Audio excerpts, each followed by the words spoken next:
Are you falling into the retirement saving trap? I'm going to tell you why the retirement saving trap can be such a common problem, why it's so hard to reverse, and I'll also use a technique that I've used with clients to try and make sure they achieve a retirement of security and independence and don't become the richest person in the graveyard. If you don't know me, my name is George. I'm a chartered financial planner. I've helped thousands of people retire without worry. And to show you just how embedded in our psyche this problem is, I want to tell you a story you probably heard. I remember when I first heard this, I was sat in primary school looking up at the headmaster, cross legs on the floor. It was a bit easier to do at the time. Anyway, the story is of two squirrels, a red squirrel and a grey squirrel. During the warm summer months, both squirrels gathered acorns from the oak tree. The red squirrel worked diligently each day, storing his acorns safely in a tree for a coming winter. He's careful to protect them from the rain and keep them stored. Meanwhile, the grey squirrel takes a different approach. While he is also gathering acorns, he frequently eats more than he needs. He's loving life, popping bottles in the squirrel forest, I assume, and throwing his acorns into meme stuff, basically YOLOing his life away. Anyway, he doesn't bother to store them properly. He spends his days playing and relaxing. Autumn inevitably turns to winter, and guess what? The red squirrel has got a load of acorns stored. But the grey squirrel has nothing but memories. When the harsh winter arrives, the heavy snow covers the ground. The red squirrel remains warm, apparently, and well fed in his hollow. Grey squirrel, however, finds himself cold and hungry, and eventually has to humble himself and ask the red squirrel for help. Anyway, the story typically ends with the red squirrel sharing some of his acorns with the grey squirrel. I'm not quite sure what the moral message of this bit was. But anyway, my point here is, chances are, as early as from childhood, you've been fed stories on the importance of saving. And if you have achieved financial success, somewhere along the way, you probably took those stories to heart. And there's a paradox here, because whether this resonates with you or not, you can't deny there's a problem here when it comes to spending. The very habits and behaviors which made you successful as a wealth builder can now also make it really hard to spend. I mean, you've spent decades on working up on your wealth and, delaying gratification, and now it's time to spend. It's not easy. We're humans and we're not that good at behavior change when it's that ingrained, especially as the wealth you built is probably part of your identity now. It's a testament to the strength of your character to build substantial wealth, but that it can, if not managed intentionally, lead to a hoarding problem, where your money is such a part of your own personal identity, it feels physically painful to see that number not go up. When it comes to retirement, which remember, the point is you're supposed to draw down on the money,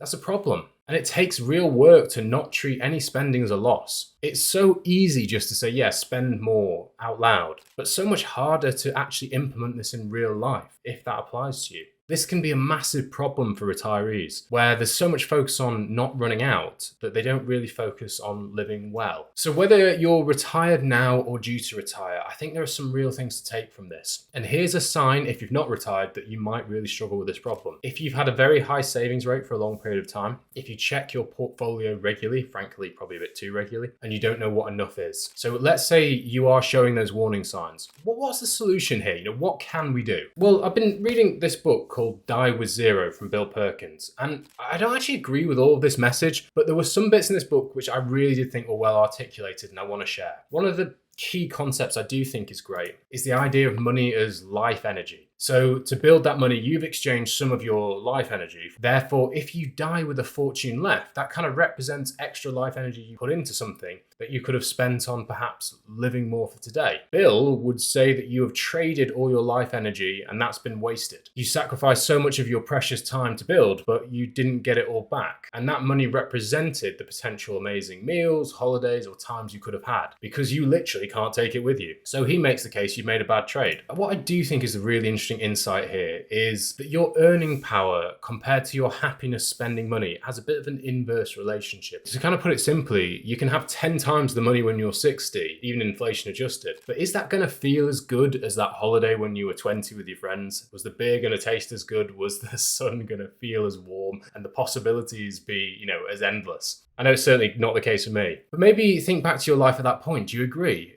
It's a tough one, isn't it? And I know that's a bit of an exaggerated example, but I do think there's some truth here. When your experience grows, your happiness from the things that you spend kind of start to diminish. So does that mean we should treat the utility of money and time the same? Another concept I really like in this book is the idea of memory dividends. Now, bear with me because it sounds really airy-fairy, but there's something here. If we think that our experiences are the key things that define our lives, like with investments, when our wealth grows over time, the ownership of the assets, we receive dividends. And like this, memories are similar. We can look back and kind of accrue and take part of those dividends if we've had some great experiences. But if we save up all of our life waiting till the end, that might not be the case. There's something here as well. There was a study in 2007 published where they basically investigated how novel experiences affect time perception for people. And they looked at various experiments, for example, one where participants experienced a free fall, so sometimes even scary incidents. There was a key finding here, which is that when we encounter new experiences, our brains tend to process more information than usual, creating more detailed memories. This actually makes us perceive time moving more slowly. I'm sure you probably had this if you had an event where loads of new things have happened. It feels like that lasted longer than maybe a week where you just went to work and did the same thing.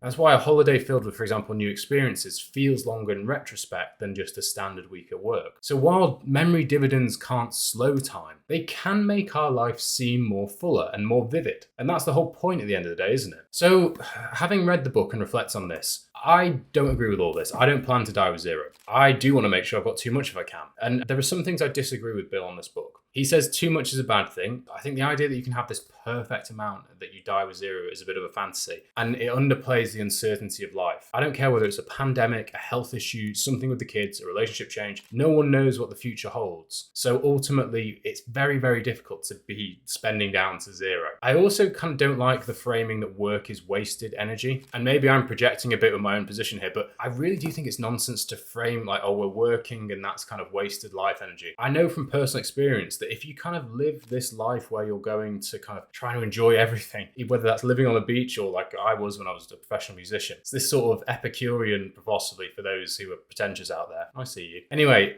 I think work, even when it's difficult, does give you purpose. It gives you meaning. And I don't know, maybe I'm just lucky because I love what I do, but I've lived life where it was kind of the living the dream stuff. And I know enough entrepreneurs to know that living the kind of sat on the beach sipping pina coladas doesn't actually make you happy at all. Sometimes when things that even work are happy, that wasted life, so to speak, are the things that can really engage you. And finally, the idea that kind of money stored is time or money wasted. And maybe I'm just projecting my inner grey squirrel here, but money stored may to an extent be stored energy. And Bill would say that should have been an experience or a gift. But I would make the case it's also stored security, freedom, and choice. And I would rather ensure that I have the latter in exchange for completely prioritizing the former and trying to die with zero. I do, however, think, all that said, that this is a really good book and really interesting read. And we absolutely have to make some positive steps to make sure we address that balance if we're oversaving. And here are the ways that I try and address this with my clients. First, I always want to ask what is the purpose to them of money. I know that sounds a basic thing to say, but you've always got to ask yourself,